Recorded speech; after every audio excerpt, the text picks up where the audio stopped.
Hey everybody, today we are here playing Star Trek Fleet Command, a recently launched game from Scopely, who are the publishers, and Digit, who are the developers. This is a game in the genre of what's called 4X, or what I call March Battle. And I call it March Battle because typically in these kind of games, you send out different troops that are on a timed march, so it takes them a while to reach who they want to attack. And in that time, it also gives time for some folks in your alliance to kind of join up with you and join that attack. But this is a beautifully produced game, great music, and uses the Star Trek IP, which is, definitely a more recent phenomenon. We saw Machine Zone use the Final Fantasy IP in launching their update to Game of War, the Final Fantasy 4X game. And in this case, Scopely has taken a little bit of a different approach in trying to make the game, it seems, a lot more accessible to the audience, and integrating the Star Trek brand into this type of a game. And so what we want to do today is actually talk to a couple of folks from Scopely, in particular Henry Lowenfels, who runs business development for Scopely and was is essential in terms of finding the developer and working with Digit to develop the game, and Steve Huff, who is a general manager for the game. And as you'll see, this is a typical type of 4X game in terms of the core gameplay mechanics, but has some key differences in terms of how it plays. In some ways, it is a little bit more of an RPG, more of a sim, and certainly a game that is a work in progress, as Steve will allude to later in his talk. And so without further ado, let's take it over to Henry and Steve. And if you haven't done so already, please hit subscribe, please hit the bell notification, and welcome to Game Makers.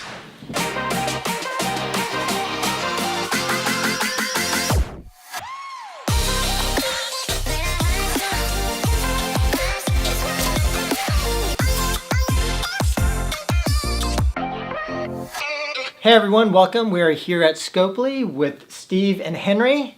And I thought we'd just go ahead and jump right in. Can you tell me a little bit about Star Trek Fleet Command? Like, what kind of game is it, and what are the type of players playing the game? Yeah, great. We set out with this game to appeal to a pretty wide audience. We wanted to make a game that Star Trek fans would see a lot of value in and find a lot of what they were looking for. But that would also appeal to just the widest kind of aperture of gamer that we could, consider pleasing. We think a lot about RPG players, strategy game players for sure. I think some of the combinations of those kinds of gameplay are pretty evident in the product. But also, as we're looking at the specifics of feature design, of how we're running, live operations, etc., we think about more of like a even broader kind of understanding of what player types might be enjoying this game. So as we were structuring the universe, for example, we want to do something different that would lean in more to like exploration elements, which is really important for a lot of gamers, also important for a lot of Trek fans. The mission system, there's a bunch of different elements where we lean in, I think more strongly than is typical on mobile at least, to PvE content. And then we look for ways that the PvE content can still loop back into the social systems in player versus player, constructively and destructively.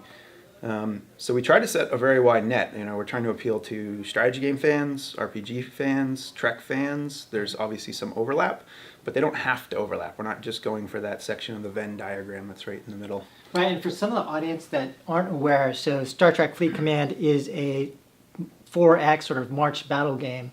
And then maybe, Henry, can you talk a little bit about how did you guys arrive at that specific genre or that kind of game? Yeah, absolutely. So we had decided as a company that we wanted to enter the strategy category in some form.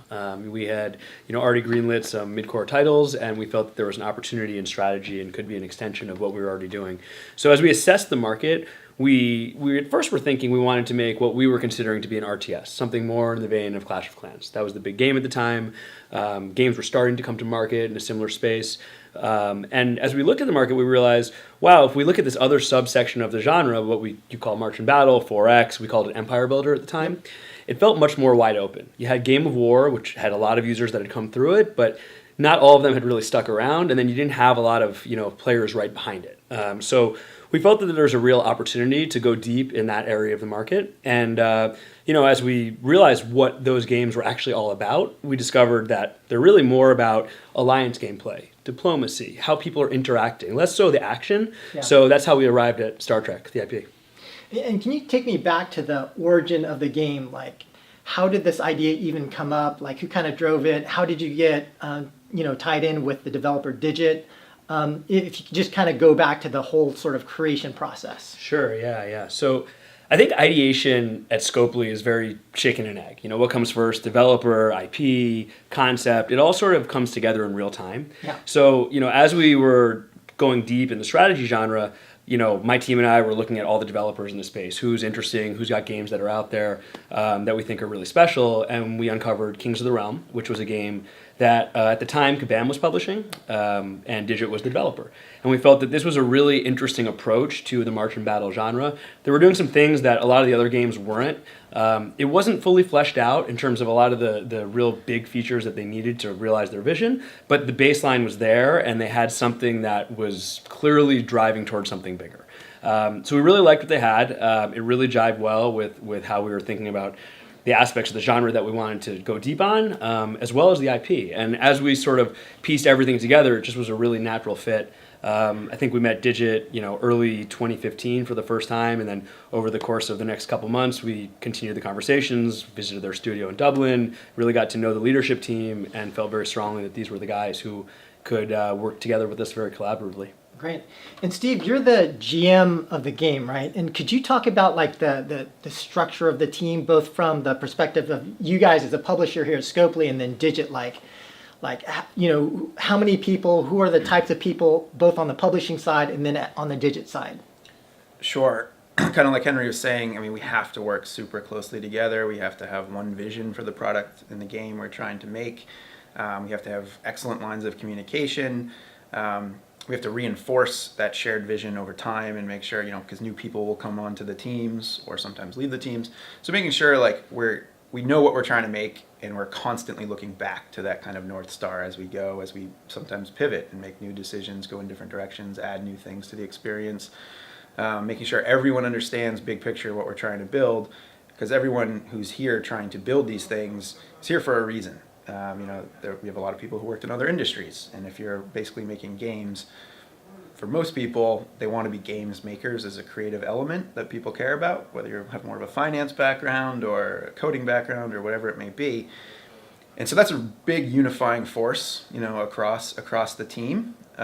We tend to focus more, we have more of the kind of product management, live operations on more of the Scopely side.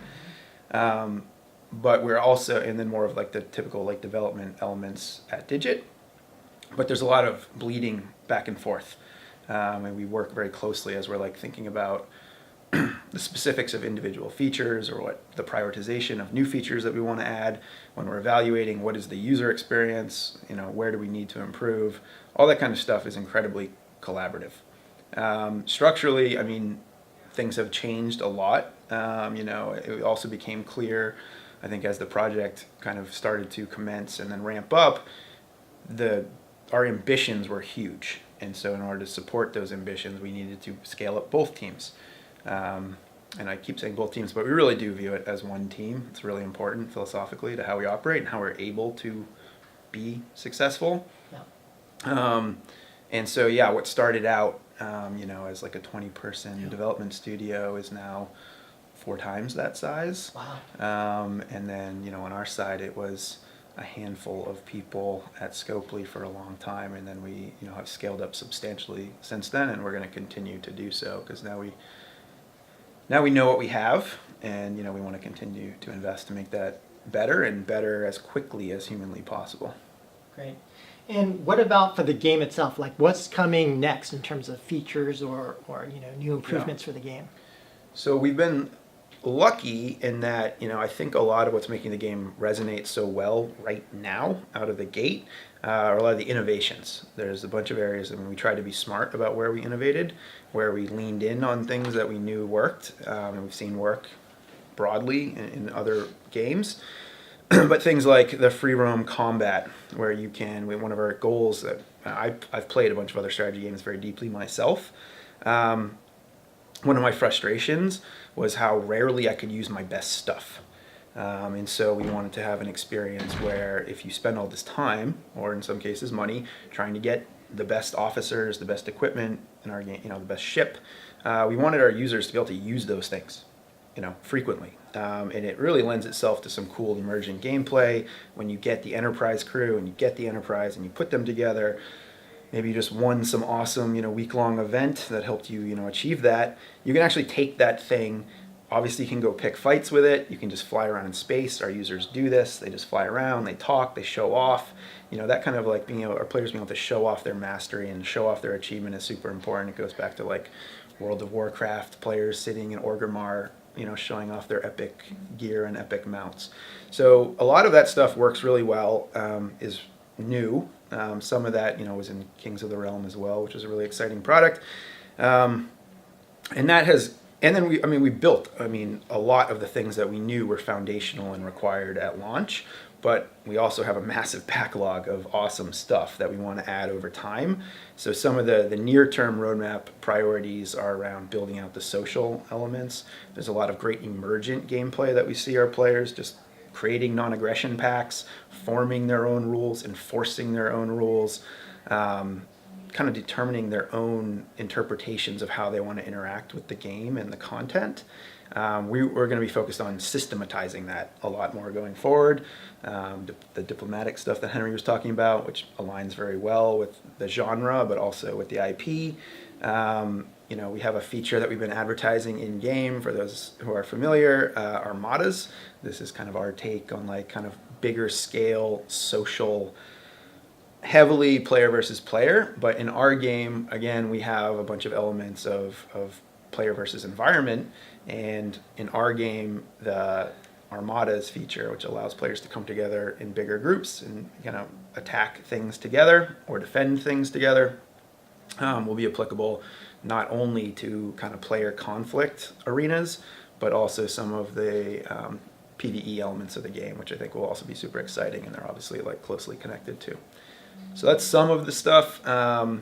There's a whole bunch of big features that will be rolling out. There's a ton of new content. The game was designed very purposefully to allow us to add new content to the game along multiple vectors quickly, and in ways that has already been considered as we were building out the initial 1 year plus roadmap of the game. Great. So last question, Henry, in terms of Scopely, do you have any ideas, or can you speak to sort of what's coming up next from a product pipeline perspective, like the next game or another game you guys are going to do with Digit, for example? Sure. So we haven't announced our next game. We have a handful of things that are in the pipeline, a couple of releases coming in 2019, which we're really excited about. And we're definitely focused on finding what's next with Digit. We haven't defined that. We're really focused on Star Trek right now and making sure that it can be as big as it can be and the best experience for our players. And we hope to work with Digit for many, many years in the future and make multiple products with them. All right, great. Thanks a lot, guys.